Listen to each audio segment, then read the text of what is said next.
Hello friends, मैं doctor Amarjeet Jadaun स्वागत करता हूं अपने यूट्यूब चैनल पर। आज के इस वीडियो में हम बात करेंगे बीएससी नर्सिंग कोर्स के बारे में। बीएससी नर्सिंग क्या होता है, इसे करने के लिए क्या योग्यता होनी चाहिए, कितने सब्जेक्ट पढ़ने पड़ते हैं, कितने साल का कोर्स होता है, फीस कितनी होती है, कॉलेज में एडमिशन कैसे होता है, इसको करने के बाद नौकरी कौन सी कर सकते हैं, नर्स की सैलरी कितनी होती है, क्या बीएससी नर्सिंग करने के बाद नाम के आगे डॉक्टर लगा सकते हैं। बीएससी नर्सिंग कोर्स की संपूर्ण जानकारी के बारे में बात करेंगे, तो वीडियो पर अंत तक बने रहिए। और अगर आप हमारे चैनल पर पहली बार आए हो तो चैनल को सब्सक्राइब करें और बेल आइकन को दबाएं, ताकि आने वाली हर एक वीडियो की नोटिफिकेशन सबसे पहले आप तक पहुंच सके। चलिए वीडियो को स्टार्ट करते हैं। बीएससी नर्सिंग एक 4 ईयर अंडर ग्रेजुएट कोर्स होता है। इसे करने के लिए 4 साल का समय लगता है।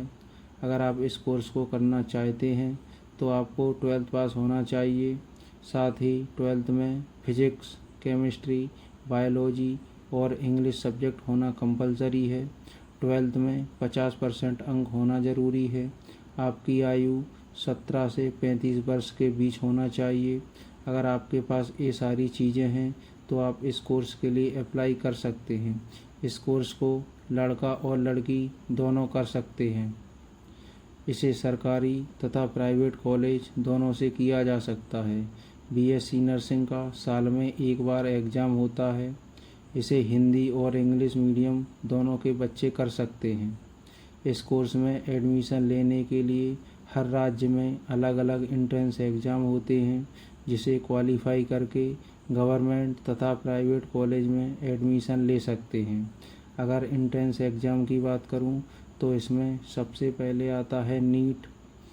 बहुत सारे कॉलेज नीट क्वालिफाई बच्चों को ही एडमिशन देते हैं। नेक्स्ट आता है AIIMS BSc nursing entrance exam. Next आता है सीपी नेट। नेक्स्ट आता है JIPMER BSc nursing entrance exam. BHU Banaras Hindu university BSc nursing entrance exam. Indian army BSc nursing entrance exam. PNST entrance exam, जो मध्य प्रदेश में कंडक्ट कराया जाता है। इन सब एग्ज़ाम को क्वालिफाई करके आप एक अच्छे कॉलेज में एडमिशन ले सकते हैं। कुछ प्राइवेट कॉलेजों में डायरेक्ट एडमिशन भी हो जाता है। बात करते हैं इंडिया के टॉप 10 नर्सिंग कॉलेजों के बारे में।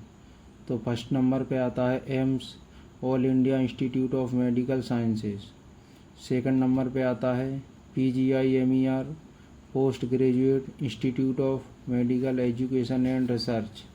नेक्स्ट आता है lady Hardinge medical college. Next आता है AFMC armed forces medical college. Next आता है KMC Kasturba medical college. Next आता है CMC Christian medical college. Next आता है BHU Banaras Hindu university. Next आता है मद्रास मेडिकल कॉलेज। नेक्स्ट आता है KGMU King George Medical University. 10th number पे आता है JINR Jai institute of nursing and research Gwalior. JINR college Gwalior Madhya Pradesh में स्थित है। यह मध्य प्रदेश का नंबर 1 कॉलेज है। मैंने भी फर्स्ट ग्रेजुएशन बीएससी नर्सिंग इसी जेआईएनआर कॉलेज से की थी। मेरा 2014-18 का बैच था। नर्सिंग कॉलेजों को आईएनसी इंडियन नर्सिंग काउंसिल तथा स्टेट नर्सिंग काउंसिल द्वारा मान्यता दी जाती है।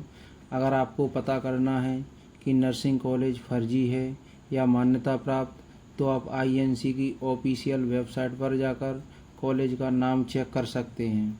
बात करते हैं इस कोर्स की फ़ीस के बारे में। देखिए, जो इस कोर्स की फ़ीस होती है वो अलग अलग कॉलेजों में अलग अलग होती है। यह कॉलेज पर डिपेंड करता है।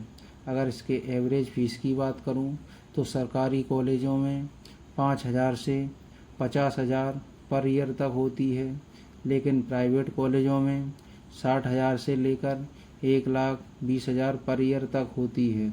इस कोर्स को करने के लिए सरकार के द्वारा आरक्षित वर्ग SC ST OBC के लिए स्कॉलरशिप भी दी जाती है, चाहे वो सरकारी संस्थान हो या प्राइवेट, सब में स्कॉलरशिप दी जाती है। लेकिन जो बच्चे सामान्य वर्ग में आते हैं उन्हें स्कॉलरशिप नहीं दी जाती। बीएससी नर्सिंग करने के बाद आप नाम के आगे डॉक्टर नहीं लगा सकते। अगर आपको नाम के आगे डॉक्टर लगाना है तो इस वीडियो में आगे बताएंगे कि किस कोर्स को करने के बाद आप नाम के आगे डॉक्टर लगा सकते हैं। बात करते हैं बीएससी नर्सिंग करने के बाद आप कहां कहां जॉब कर सकते हैं। सबसे फर्स्ट नंबर पे आता है AIIMS, all India institute of medical sciences में आप जॉब कर सकते हैं। नेक्स्ट आता है CHO, कम्युनिटी हेल्थ ऑफिसर के पद पर कार्य कर सकते हैं। सेंट्रल गवर्नमेंट हॉस्पिटल तथा स्टेट गवर्नमेंट हॉस्पिटल में जॉब कर सकते हैं। रेलवे में सेवाएं दे सकते हैं। CRPF, CISF, आर्मी ज्वाइन कर सकते हैं। नर्सिंग ऑफिसर के पद पर कार्य कर सकते हैं। नर्सिंग ट्यूटर बन सकते हैं। कॉलेजों में बच्चों को पढ़ा सकते हैं। होम केयर नर्स का कार्य कर सकते हैं। स्कूल नर्स बन सकते हैं। हेल्थ एडवाइज़र बन सकते हैं। नर्सिंग रिसर्चर बन सकते हैं। नर्सिंग प्रैक्टिशनर बन सकते हैं। इसमें एक ब्रिज कोर्स होता है, वह करने के बाद आप डॉक्टरी की तरह मरीज देख सकते हैं, क्लिनिक खोल सकते हैं। बात करते हैं सैलरी के बारे में। इसकी सैलरी पोस्ट और एक्सपीरियंस पर डिपेंड होती है। फिर भी अगर एवरेज सैलरी की बात करूं तो 3 से 10 लाख पर ईयर होती है। बात करते हैं बीएससी नर्सिंग करने के बाद आप कौन कौन से कोर्स कर सकते हैं। तो आप MSc नर्सिंग कर सकते हैं। MSc नर्सिंग में भी अलग अलग सब्जेक्ट होते हैं, जैसे paediatrics, gynaecology, psychology, community health nursing, medical surgical nursing आदि में MSc नर्सिंग कर सकते हैं। इसके बाद MPhil नर्सिंग कर सकते हैं, PhD नर्सिंग कर सकते हैं। अगर आपने BSc नर्सिंग कर लिया है और आप MBBS करना चाहते हैं तो आपको 1 साल का छूट मिल जाएगा। आपका डायरेक्ट MBBS सेकंड ईयर में एडमिशन हो जाएगा और 5.5 साल की जगह 4.5 साल में ही आपका MBBS डिग्री हो जाएगा। लेकिन इसमें एडमिशन लेने के लिए आपको नीट एग्ज़ाम क्वालिफाई करना पड़ेगा। अगर सब्जेक्ट की बात करूं तो BSc नर्सिंग में आपको anatomy, physiology, biochemistry, microbiology, nursing foundation, nutrition, psychology, pharmacology, paediatrics nursing, sociology, pathology आदि सब्जेक्ट पढ़ाए जाते हैं। पढ़ाई के साथ साथ हर साल 3 से 4 महीने के लिए हॉस्पिटल ट्रेनिंग कराई जाती है, जिसमें इंजेक्शन लगाना, बोतल लगाना, सभी तरह की बीमारियों के इलाज के बारे में सिखाया जाता है। अगर आप BSc नर्सिंग कोर्स करना चाहते हैं तो आप कर सकते हैं। यह बहुत ही अच्छा कोर्स है। इस कोर्स को करने के बाद आप सरकारी हॉस्पिटल में जॉब कर सकते हैं, प्राइवेट हॉस्पिटल में जॉब कर सकते हैं। BSc नर्सिंग करने के बाद ब्रिज कोर्स करके आप अपना खुद का क्लिनिक खोल सकते हैं, प्रैक्टिस कर सकते हैं। यह मेडिकल फील्ड का बहुत ही डिमांडिंग कोर्स है। यह MBBS के बाद सेकंड नंबर पर आने वाला कोर्स है। BSc नर्सिंग का सिलेबस और MBBS का सिलेबस लगभग 70% सेम होता है।